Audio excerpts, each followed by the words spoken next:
முட்டை கிரேவி தாங்க இப்போ செய்ய போகிறோம். சப்பாத்திக்கு நம்பர் 1 டேஸ்ட்டாக இருக்குங்க. எப்படிங்கிறது பார்த்துடலாங்களா? 10 முட்டை வேக வச்சுங்க. சைடில் கீரல் மாதிரி போட்டு எடுத்து வச்சுருக்குறேங்க.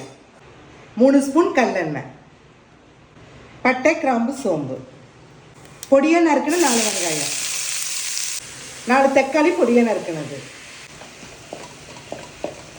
4 சில தேங்காய்ங்க, 4 முந்திரிங்க நல்லா தண்ணி ஊற்றி நைஸாக அரைச்சி எடுத்துக்கலாங்க. ரெண்டாவது கசகசா வேணுங்கிறவங்களும் யூஸ் பண்ணிக்கலாங்க. வெங்காயம் தக்காளி பாருங்க நல்லா வதங்கிருச்சு. மஞ்சத்தூள், 1 ஸ்பூன் இஞ்சி பூண்டு பேஸ்ட், ராஜஸோட கருத்தில் 1 ஸ்பூன் போட்டுக்கலாங்க. நம்மக்கிட்ட ஃப்ரெஷ் பேட்ச் ரெடியாக இருக்குங்க. வேணுங்கிறவங்க கீழே கொடுக்க வாட்ஸ்அப் நம்பருக்கு மெசேஜ் பண்ணிக்கோங்க.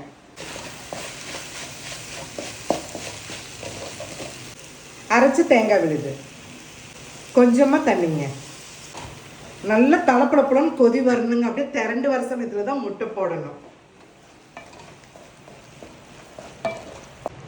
அளவான கல்லுப்பு, 1 ஸ்பூன் பெப்பர், வேக வச்ச முட்டையை போட்டுக்கலாம்.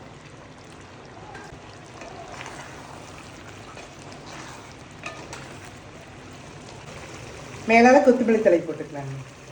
அவ்வளோதாங்க, முட்டை கிரேவி ரெடிங்க. சப்பாத்திக்கு செம டேஸ்ட்டாக இருக்கும். கண்டிப்பாக நீங்கள் ட்ரை பண்ணி பார்த்து எப்படி இருக்குன்னு கமெண்ட்ஸ் பண்ணுங்கள்.